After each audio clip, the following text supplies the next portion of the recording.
Bienvenidos al nuevo episodio de Encontrarte y en esta oportunidad, bueno, me voy a presentar nuevamente para los que no vieron el capítulo anterior.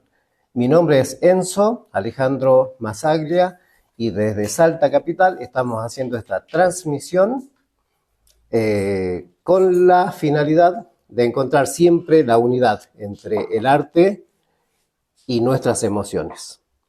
Hoy es un capítulo especial porque tenemos una invitada especial. Ella es Maridé Rubinó y vamos a hablar sobre muchos temas. En particular, la vida rica en arte y en experiencia que tiene nuestra invitada y también de otros temas muy relacionados, pero que nos involucran a todos nosotros. Así que también, sin más, vamos a darle la bienvenida a Maridé Rubinó. Bueno, muchas gracias. Un gusto estar aquí. Bueno, gracias por venir, por tu tiempo, ¿sí? En especial esta tarde que está un poco...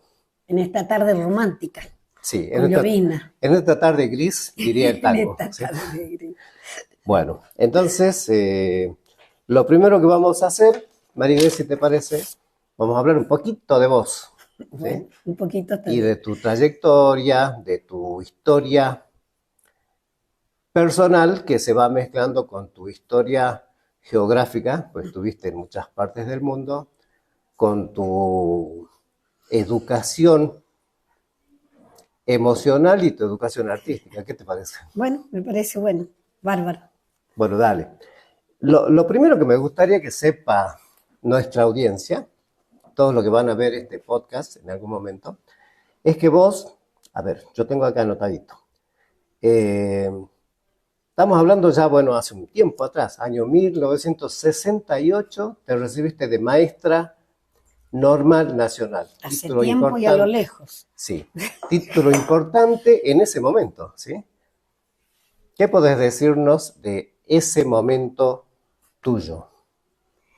Bueno, yo iba a un colegio que era con una formación en comercial y sin embargo me quise cambiar para ser maestra.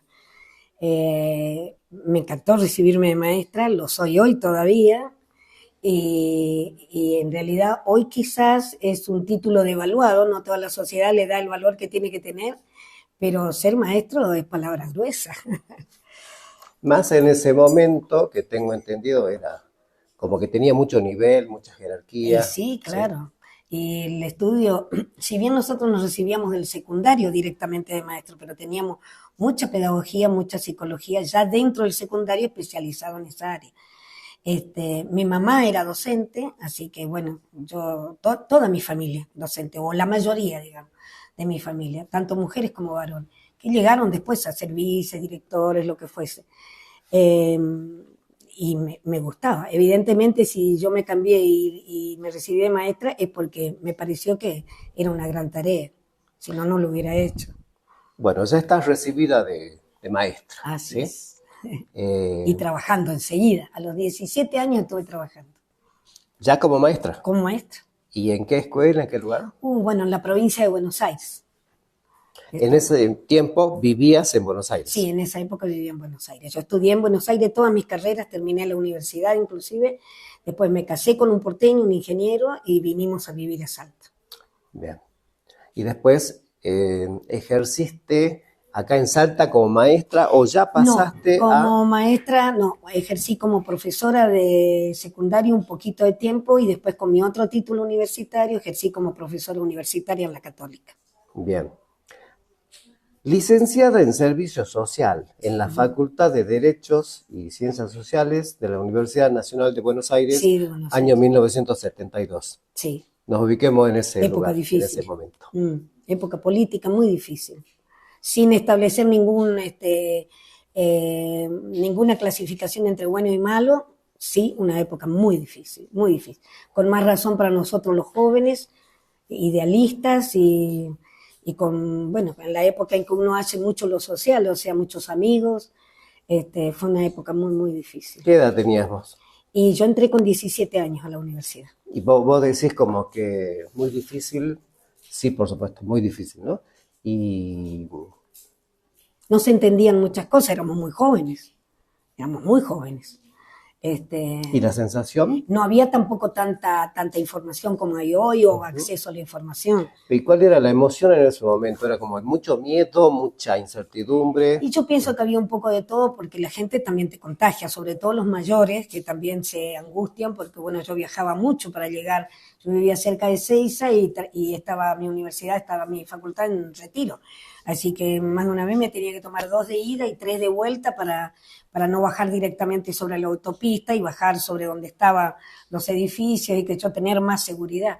Pero era una época de alguna manera que había gente que te decía que era muy insegura y uno lo captaba. Yo pude estudiar, me aboqué a estudiar y trabajé todo el tiempo mientras estudié. Me recibí trabajando, pero estudiaba, me gustaba, amaba lo que hacía. Trabajaba en las villas, conocí al padre Mujica, con él hice prácticas. No quiero hacer juicios de valor porque me parece que no son importantes.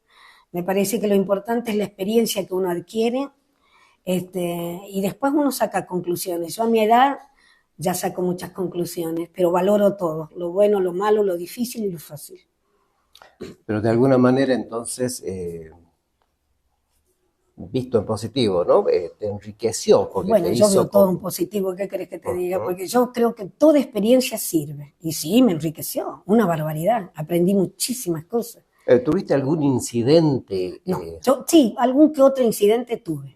Sí, de estar, por ejemplo, a lo mejor en una confitería con grupos de amigos festejando, y llegar, por ejemplo, la gendarmería, Sí. entrar, cerrar todas las puertas y pedir que todo el mundo con las manos en la mesa, revisaban las carteras, revisaban todo. Me río porque tengo una anécdota graciosa que estaba entonces con mi novio, el que después sería mi esposo, y en mi cartera había un objeto todo envuelto, pesado, y entonces el gendarme lo saca y lo tiraba para arriba y lo barajaba. Y era una cerámica, si se caía se iba a romper y yo lo miraba con miedo que me lo rompa. ¿Y esto qué es? Y entonces Carlos Yáñez, el ingeniero Carlos Yáñez, que era mi novio, le dijo, es una obra de arte, tenga cuidado, le dice. Bueno, son anécdotas graciosas. No, seguro, además tengo entendido. Pero otras fueron difíciles. Sí, acá en mismo Salta Capital también, ¿no? Algunas experiencias de ese tipo. No fue mi caso, pero también me contaban así, ¿no? Por ahí en el mismo boliche, estaban bien enamorados y bailando y de pronto, ¿no? Claro. Prendían las luces y bueno, todo claro, contra bueno, en la la pared. facultad tuvimos varios de esos que entraban también, cerraban todas las puertas, te pedían la libreta universitaria, tu documento, y de repente se cortaban todas las luces y vos tenías que, la verdad, literalmente, bajábamos los pisos por las escaleras, arrastrándonos por el piso para calcular dónde estaban las cosas. Fue muy difícil, había tiroteos. Imagínate la sensación que tendrían mis padres, ¿no es cierto?, en ese momento, de saber todo eso, porque si bien no se conocía todo, y uno no le iba a contar cosas muy, muy cruentas a tus padres, que además yo quería seguir estudiando, pero de todas maneras, un modo u otro, algo se enteran y te tiñen de sus miedos. ¿Vos en ese momento ya estabas relacionado con el arte? Sí, porque yo de chica me gustó el arte, lo hacía por mi cuenta, pero yo en Buenos Aires, mientras era maestra, estudiaba arte y estudiaba en la universidad. ¿Y cómo Tenía viviste? novio y me iba al cine. Epa. ¿Cómo conseguía tiempo para todo? No me preguntes. Pero yo era muy feliz. ¿Cómo relacionas ahí eso, ¿no?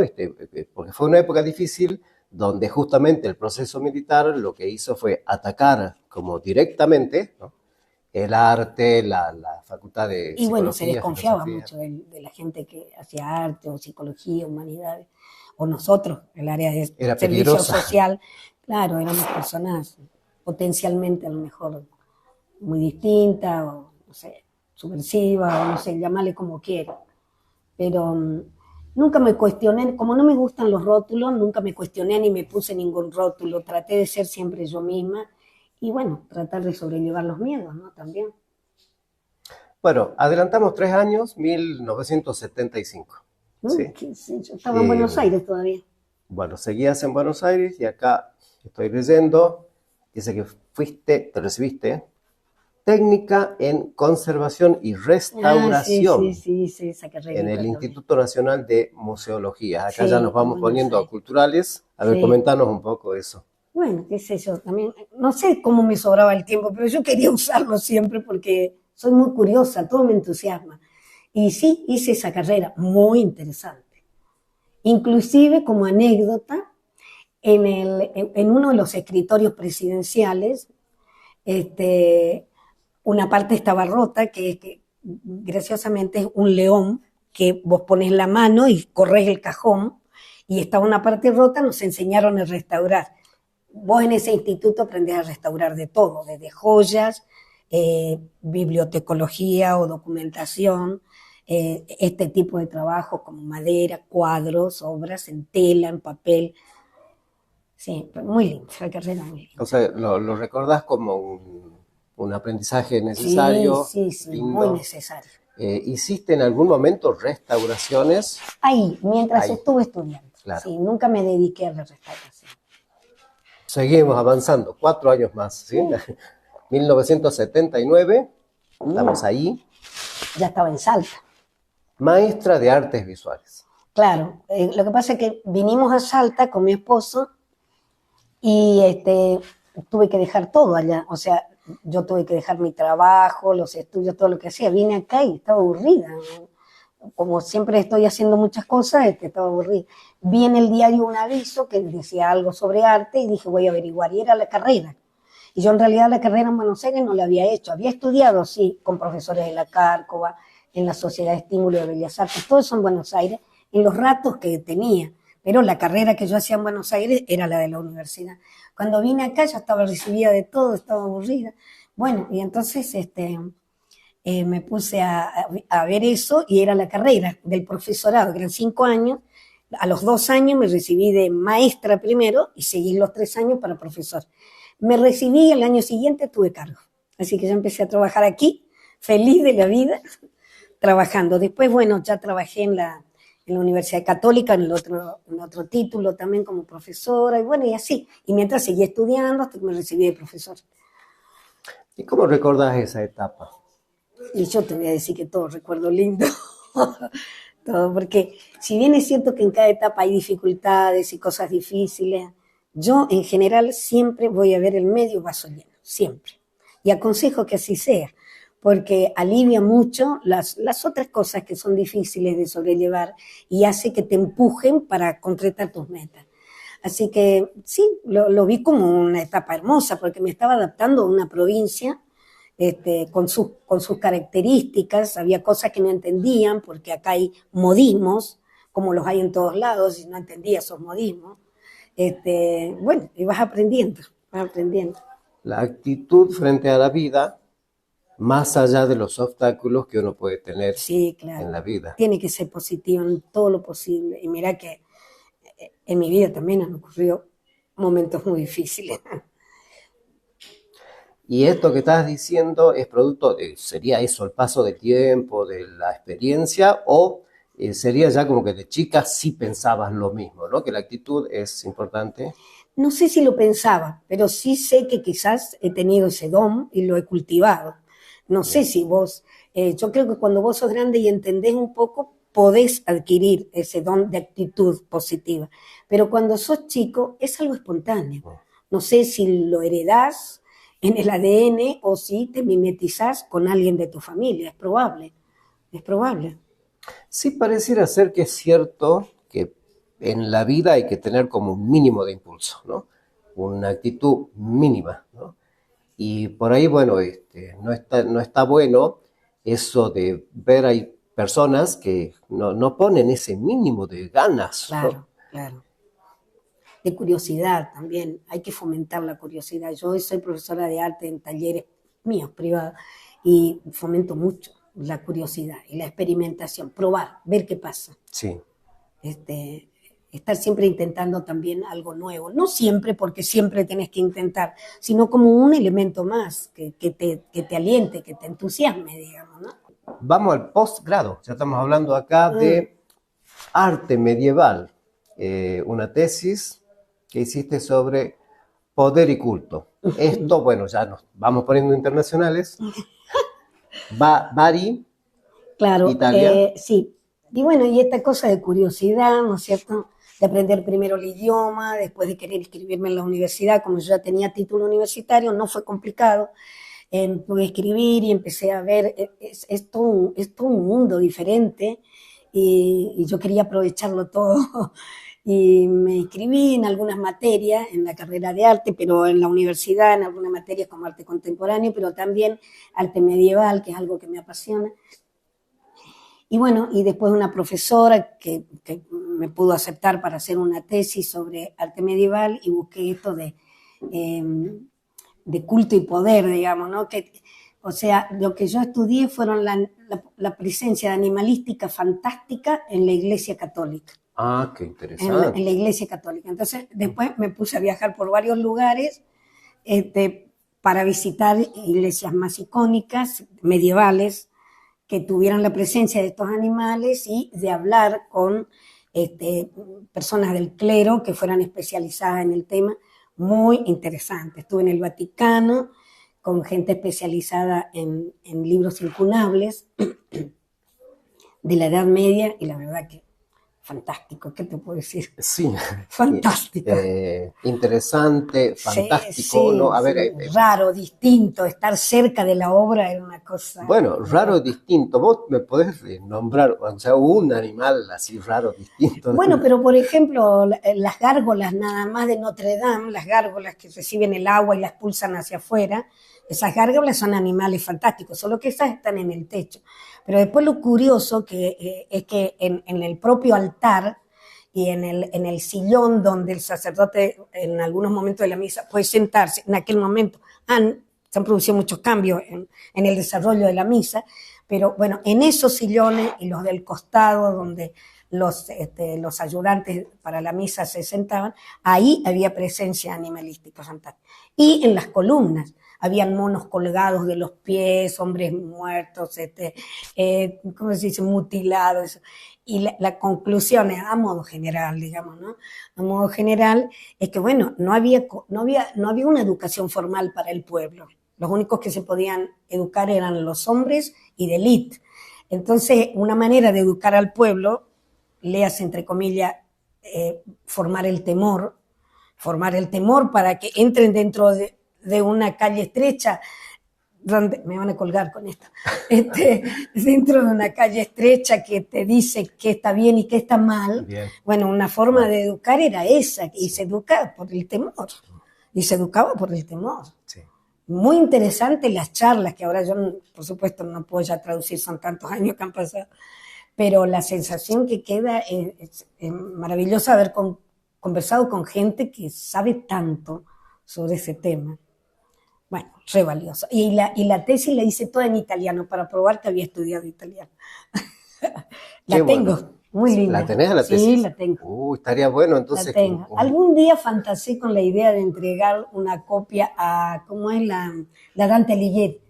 Para entregar una copia ahí, ¿viste? Una copia encuadernada, por lo que está en italiano. Es interesante, te digo, la tesis. Salió linda. Maestría en políticas sociales.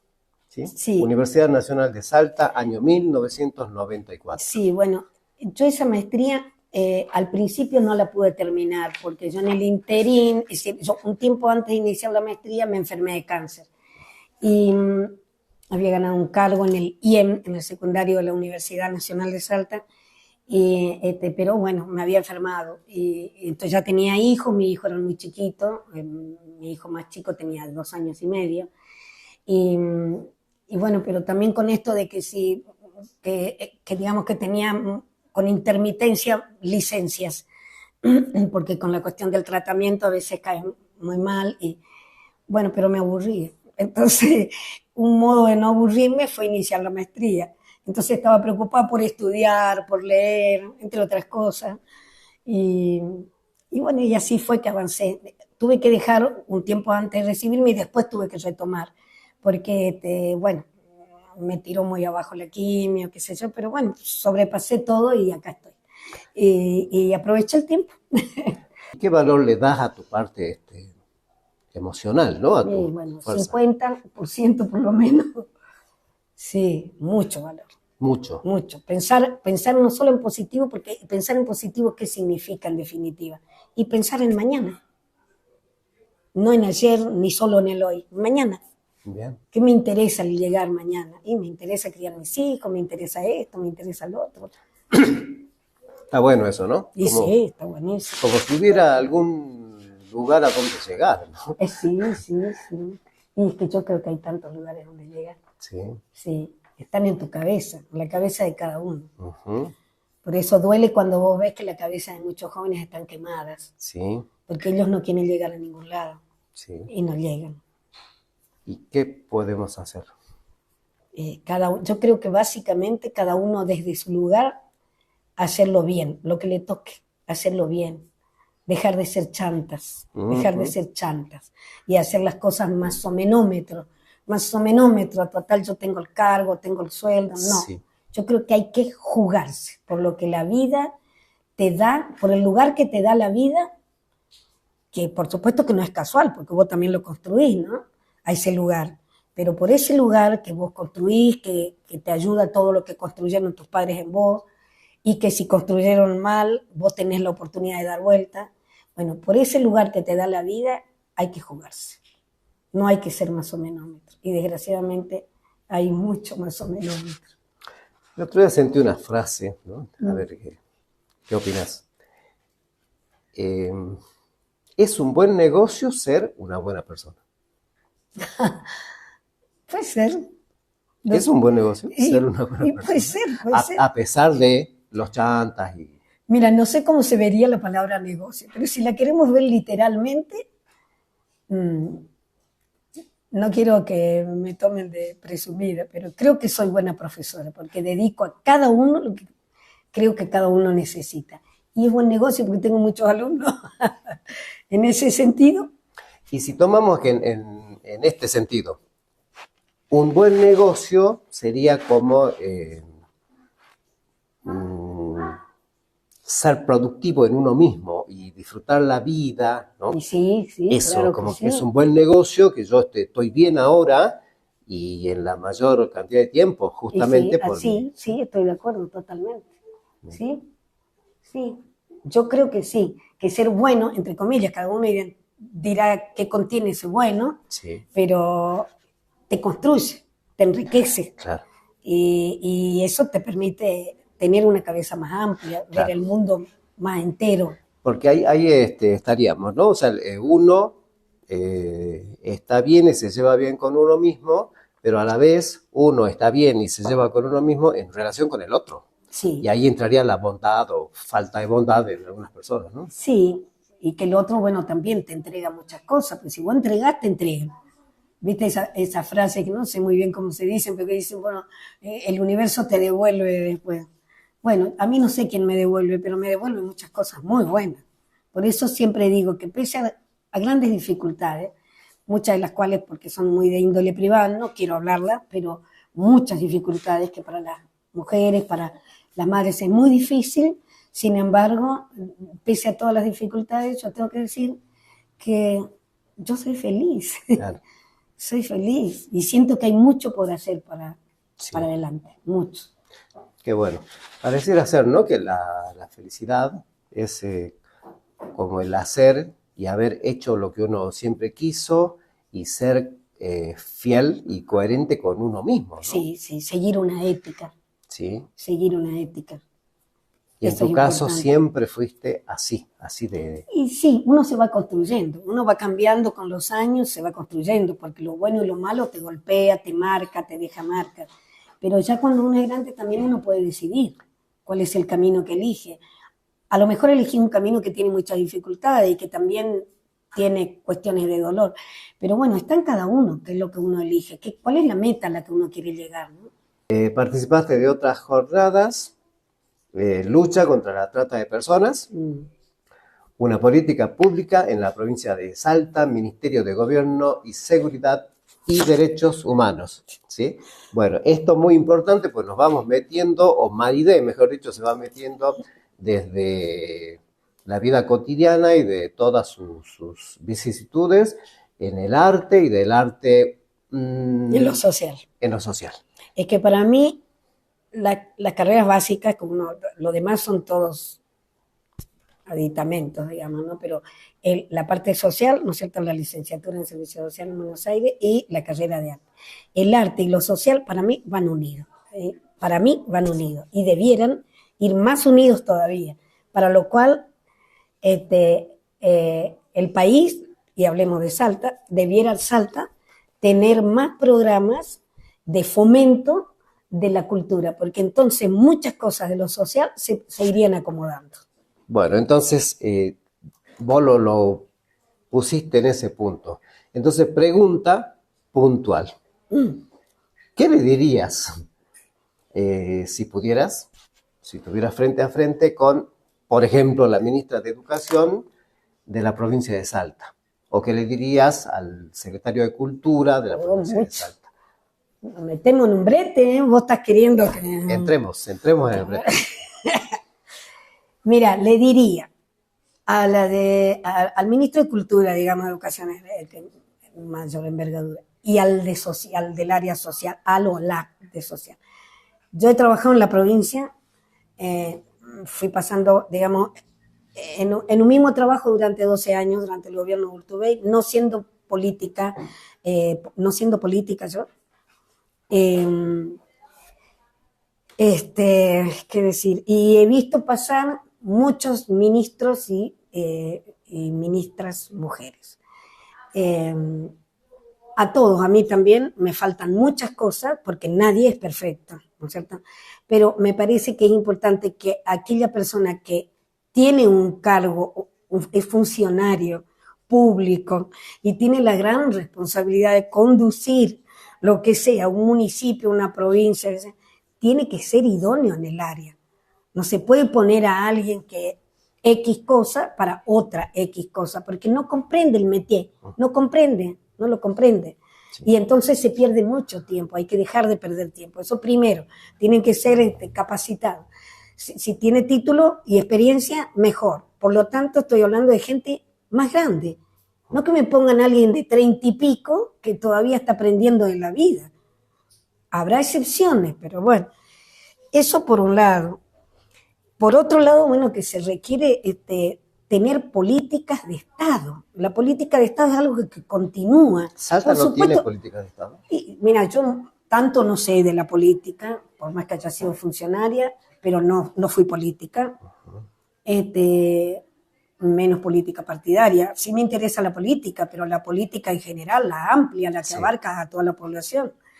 Pero me parece que tiene pocas políticas de Estado, porque veo que se desarman las que están para volver a armar otras. Y hasta que ensayar, probar, empezar, funciona, no funciona, corregir, se fue el tiempo. Sí. Y bueno, y lo único que se engrandece es el bolsillo muchas veces de la gente. Y no digo que todos roben, no, yo no digo eso. Es cierto que muchos sí, pero no me refiero a que todos sean, pero sí, vos cobras buenos sueldos y entonces el buen sueldo te engrosa el bolsillo. ¿Y vos qué huella dejaste? ¿Qué huella dejaste? ¿Dónde está la ética del hilo conductor de su vida? Pero, ¿cómo ves el panorama así, educacional por un lado, cultural por el otro? Mal. Detalles. Débil. Sí, débil. Lo social, yo ya hace como 5 años me jubilé grande, no quiero decir vieja, ¿no? Sí. Bueno, me jubilé grande, pero trabajé muchos años en lo social, en lo educativo. Está peor. Por ejemplo, digamos, la Secretaría de la Niñez, que es donde yo trabajé, sí, tiene muy pocos profesionales. ¿Y qué quiere decir eso? Poco presupuesto. ¿Cómo puede ser que a lo mejor a 3.000 oficios que ingresan a un lugar donde vos tenés 7 profesionales por mes, oficios que ingresen, y que vos tengas 7 profesionales, vos con eso puedas abordar la problemática de cada uno de esos 3.000 casos, que son 3.000 familias? Es imposible. Imposible. Entonces, haces toda la disparada, querés abarcar más, te angustias, te enfermas. ¿Y a dónde está el problema ahí? Y que no ponen el presupuesto ahí, porque el presupuesto hay. El presupuesto hay. Claro, o sea, mala hay que distribución. priorizar para un lado, para el otro, se puede cambiar al año siguiente, a los 3 años, a los 2 años. Eso sería una política, ¿no es cierto?, de Estado. Sí. cómo el arte influye o puede influir en los chicos y en los adolescentes. Y bueno, el arte es la posibilidad de expresarte. Y vos expresás no solo emociones y sensaciones, expresás ideas también. Tendríamos que tener un país con cabeza grande, plural, donde las ideas de todos puedan ser escuchadas. Y no me estén catalogando de que yo entonces soy tu enemigo o que tengo que tener la palabra prohibida. Así que me parece que es muy importante. Si pudiéramos escuchar más a los niños y más a los adolescentes, sabríamos más que necesitan. Porque si no, como la educación está atrasada, seguimos trabajando como si los niños de hoy fueran los de antes, y no son. Eso ha cambiado y ha cambiado a velocidades impresionantes en los últimos años, y para mal. Por el avance de la tecnología, de eso hablas. Uno puede ser el avance de la tecnología y otro el avance de una sociedad corrupta, sin objetivos y valores por delante, donde yo he visto personalmente a los adolescentes diciendo que no tienen futuro, que no van a la escuela porque no les sirve, porque no los recibe, ¿cómo decirte? No les sirve, no dejan, les sirve. Se vuelven drogadictos y se mueren. Sí, ¿entendés? Pero se suicidan. Bueno, sí. Yo he estado en montones de casos de suicidio en la época más difícil de Salta. ¿Qué podés hacer? Hay que formar y acompañar a esos padres. ¿Y quién lo va a hacer? Profesionales. ¿Y dónde están si se pagan muy poco? No los contratan. Así que sería lindo decirle al gobernador que, yo cualquiera, pero digamos, ya que está, a lo mejor le podemos mandar el videíto al gobernador para decirle que por favor revea su política social. Bien, revea. Bien. Y que vea si no tiene que poner más presupuesto en el área social. Yo voy a hablar solo por el área social. Que ponga más profesionales y que se armen proyectos válidos, profundos y que duren. ¿Cuántos proyectos tuve también en el Ministerio de Primera Infancia? ¿Cuántos proyectos que funcionaron muy bien? Y eso que yo no soy partidaria ni de uno, ni de otro, ni de un ministro, ni del otro, pero he pasado por varios. Entonces, ¿cuántos de esos proyectos que funcionaban muy bien, terminado un mandato de un ministro y subía al otro, lo tiraban a la basura? Lean un poco y pongan el presupuesto donde debe estar. ¿Qué mensaje amoroso y cordial le podemos mandar a la ministra de Educación, ¿sí? Cristina Fiore, que seguramente va a ver este podcast y va a tener en cuenta la sugerencia hecha por la artista Maridé Rubinó? Bueno, yo no la conozco a ella, la conozco en lo personal, la habré saludado algunas veces, porque ella ha estado mucho tiempo en la política, diría que casi toda su vida.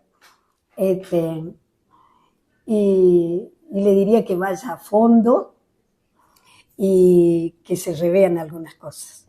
Que se utilice, por ejemplo, las escuelas lo más que se pueda. O sea, que si la escuela puede funcionar también de noche para X, para talleres, para charlas, para padres.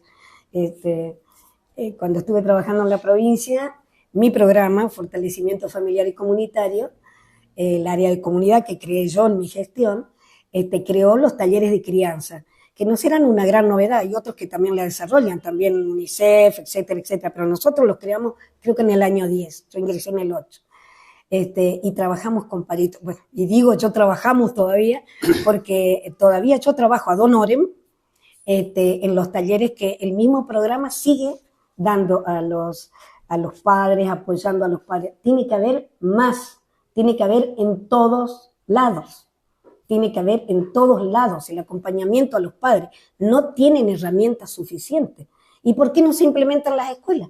Porque no hacen, por ejemplo, ¿cómo se dice? Un convenio, ¿no es cierto?, entre educación y el área social, el ministerio, y de esa manera el personal del ministerio puede ir al de educación y en las escuelas que se den los talleres de crianza para padres, pero se necesita más gente. Hay 3, 4 personas que lo dan. 2, yo ad honorem cada tanto, y otras personas que ayudan. ¿Y con eso dónde vamos? No alcanza para la provincia, ni para una ciudad. Bueno, con este mensaje entonces para la ministra Fiore y el saludo cordial para la ministra. Un saludo cordial para todos. Eso a mí no me Bien. va a faltar, porque yo la mano se la voy a dar siempre a todos. Perfecto. Bueno, y amistosamente vamos terminando esta nota, pero no sin antes pedirte, Maridé, que nos digas dónde podemos encontrarnos, qué es eso del Museo de la Guitarra, algo de las actividades que estás haciendo en la Bueno, actualidad. yo vivo en Cerrillos y en mi casa tengo la fortuna de haber armado un tallercito. Y ahí en el taller, bueno, doy clases de taller. Pero también armo con otra gente amiga, entre ellos con la licenciada Claudia Oliver, armamos talleres, seminarios, damos talleres para gente en situación vulnerable, esos son totalmente gratis. Y bueno, y por ejemplo, en Cerrillos, que no hay ningún lugar, el municipio no tiene ningún lugar donde desarrollar eventos de cultura en forma constante, porque una golondrina no hace verano, dicen, ¿no? Bueno, entonces, constante. Entonces, voy con el dueño del Museo de la Guitarra, es el único museo en el país de este tipo, y bueno, y él amablemente llegamos a acuerdos donde se pueden desarrollar actividades ahí en ese tipo, haciendo muestras y, bueno, distintos encuentros de escritores, de artistas plásticos, de la gente del pueblo, adolescentes, adultos, niños, todos. Genial. Si alguien quiere contactarse con vos, ¿cómo hace? Y por el teléfono puede ser, ¿no? Directamente entonces vamos a poner el Claro. número del teléfono. Bueno. También tengo entendido que estás gestionando el Instagram. Ah, sí. Eso Sí. sería más para la parte artística, ¿verdad? Sí, para la parte más artística, Bien. pero va a incluir todo lo que sea talleres de todo tipo. Genial. Ahí también van a ir fotos y eso de los talleres en el área social y eso que se han hecho. Y nos estamos encontrando en el próximo episodio bueno, este taller que se llama Artelier, ¿sí? Y está acá en el centro de Salta Capital. Y te cuento, ¿no? Tenemos la idea justamente de hacer charlas sucesivas, otras con vos y con otros docentes y profesionales y artistas, para ver si, bueno, humildemente podemos colaborar también en algo a este Y proceso. sí, por ¿no? supuesto. Sí, Bueno. en buscar consenso a partir del disenso. Bueno, muchas gracias. Muchas gracias.